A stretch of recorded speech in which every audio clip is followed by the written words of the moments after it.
things that you should be aware of there is what a milestone is, what a deliverable is, and then I would hope and pray that people know what all of the other categories of work are that they're doing on that schedule. So you should know something about event planning, about media relations, around the creative production process, around collateral development, around website and social media and so forth. And how important would you say budgets, calendars, and implementation plans are to a proposal? Well, a plan isn't really worth the paper it's written on if it can't be implemented. So I would say implementation is pretty key. I'm very excited that we have added a project management and budgeting course here at Georgetown, because I think it is so key that we know how to bring to life the plans that we dream and the things that we sell to clients, the things that we sell to our bosses and our higher-ups when we're working in-house. We've got to bring those things to life. Do most professionals know how to create each of those things? I think that most professionals have a good sense of how to do their jobs, but I think in terms of formal training, that's largely been absent, and I think that you have a competitive edge when you have been through a program that teaches you these things the right way, the formal way, the way that's most efficient and is seamless and is best presented to the client, so that you don't really focus so much on the process. Those things handle themselves, and you can really focus on the content and solving your client's problem or your organization's problem. Do the professionals who do this well have anything in common? Well, absolutely. An eye for detail. It's just required. You have to know every aspect of the scope of work that you're executing. If you don't know your business, you can't possibly put real-world timelines behind it, or real-world budgets behind it, or for that matter, real-world metrics and measurables behind it, all of which are passions of mine. In my class, we often talk of the iron triangle, and the three components that define the scope of work.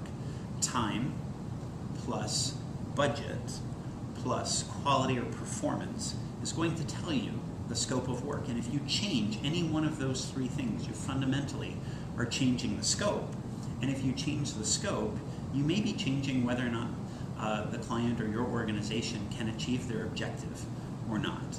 And so it all ties together, and I just think that people who understand that language and understand those processes can bring them to bear to solving problems in really wonderful, magical ways.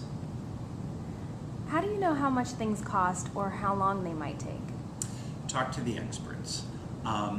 In terms of, and you'll become an expert in time, of course, I like to tell a story. I once purchased and renovated a 3-unit apartment building in Baltimore, and the first person who told me what it was going to cost to renovate was my realtor, and I'm just telling you, I had no idea.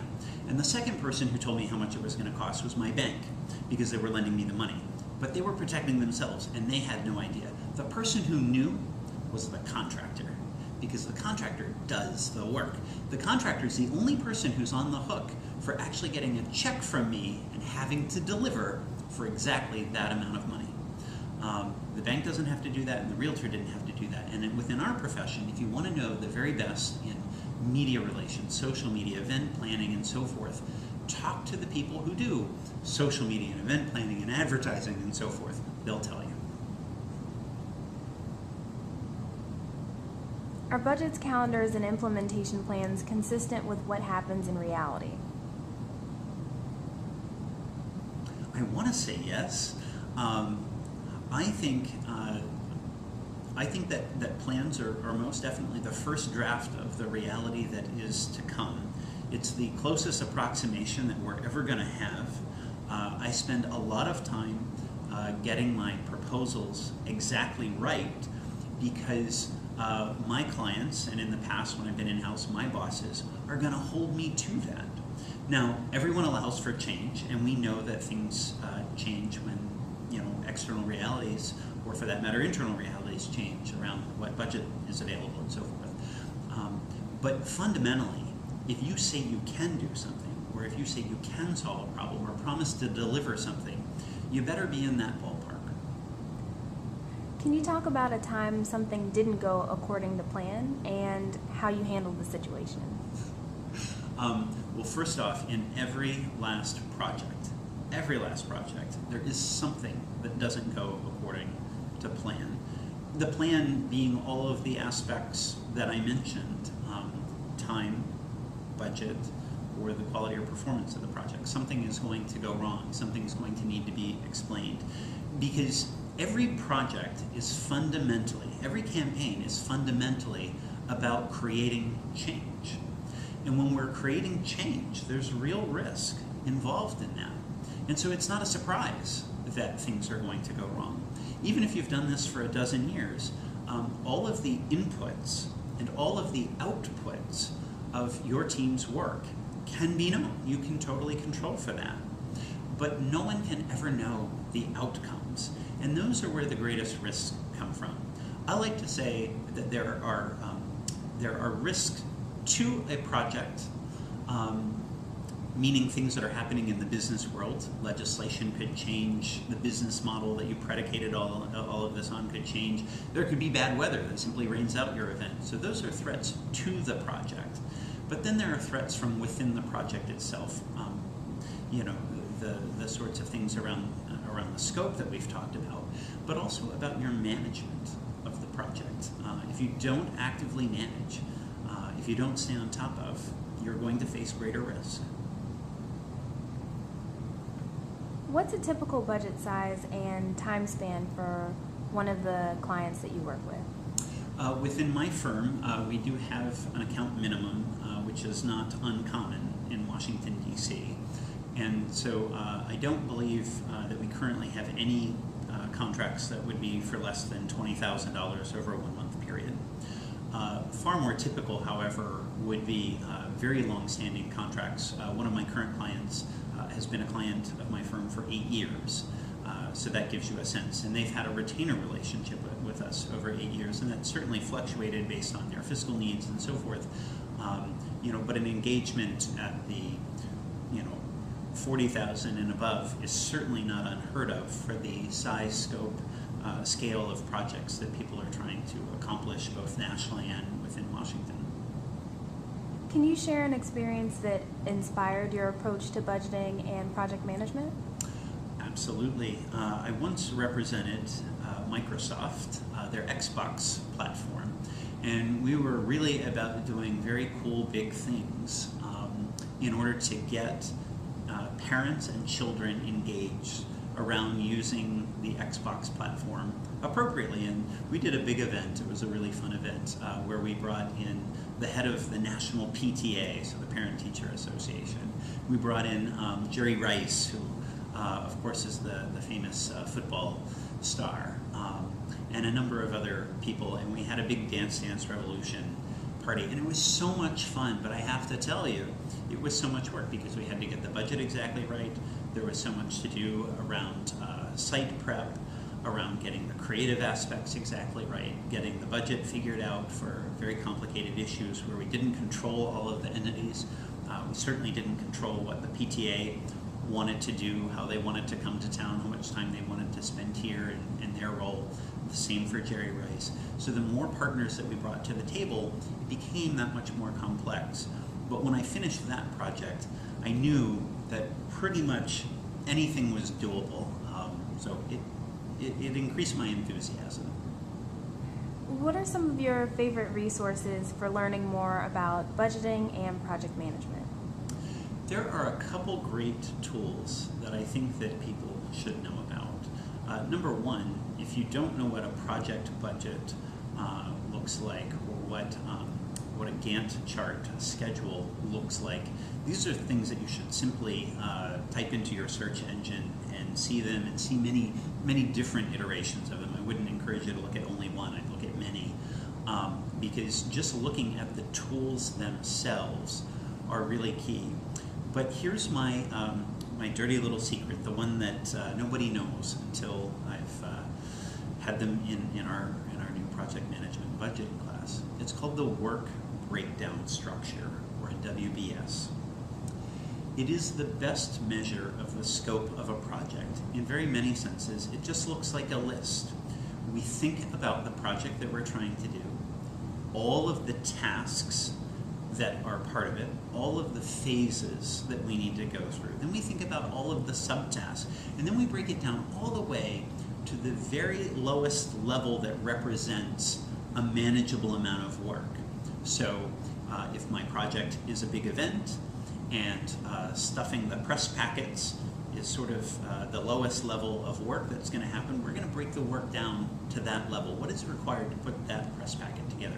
If I list out every single thing, first off, I'm going to have a long list. It'll probably be about 30, 40, 50 items would be my guess on many of these.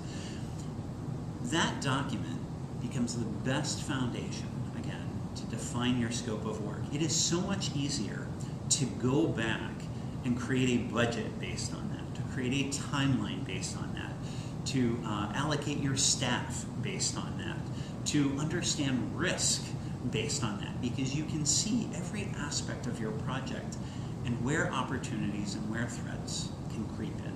So work breakdown structure. And what's your favorite thing about managing projects? Well, my favorite thing about managing projects for me is always solving the client's problem. I like to delight them. I generally insist on having metrics as part of my projects. So we measure every aspect that is measurable. I just believe in it. I care very much about whether we're creating the kind of change that we said our project was meant to do. But I usually back it off just slightly, when I'm setting my objectives, because I really do like to meet them and very often exceed them so that I can have a very happy client. What advice do you have for students creating their first budget or project management plan? So my advice for creating your first budget or project management plan is just to do it. There's no experience like real world experience.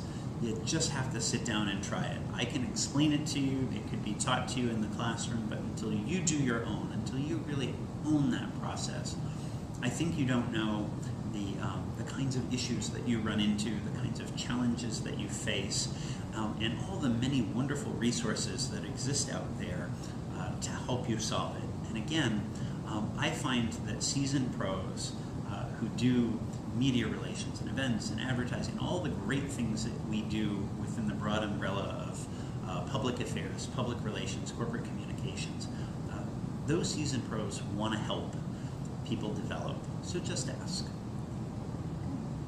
And what's the most important thing to remember when creating a budget, calendar, or implementation plan?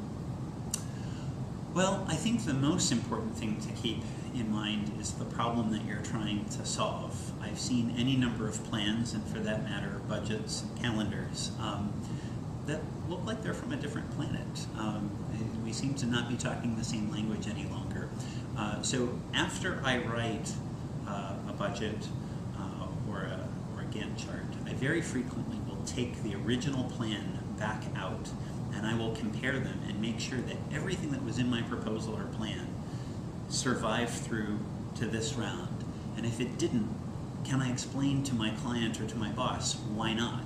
And if new things crept in, can I explain why I felt that was necessary? And by the way, when I grade exactly that way too. I take the plan that we first started from and I look at every single project document along the way, and we need to have consistency. Is there a common question that you receive from students when they're learning how to budget and create a calendar? The most common question I receive is probably, why so much detail? It really is painful to think about every single aspect of the work that we're about to do. Some people don't know this, but in my private life, I sometimes competitively dance. And I could not document for you every step that's involved in competitive dance. I just know how to do it. And it's equally hard to say to somebody, I need for you to document every step of excellent project execution. However, we live in a high-stakes world. We live in a very important city in the nation's capital. Clients are paying us a lot of money. We've been entrusted with enormous amounts of responsibility because we're the leaders and future leaders of this town and of this nation. And so I think it's not too much to ask to get into the weeds. Well, thank you so much, Jason, for You're your welcome. time.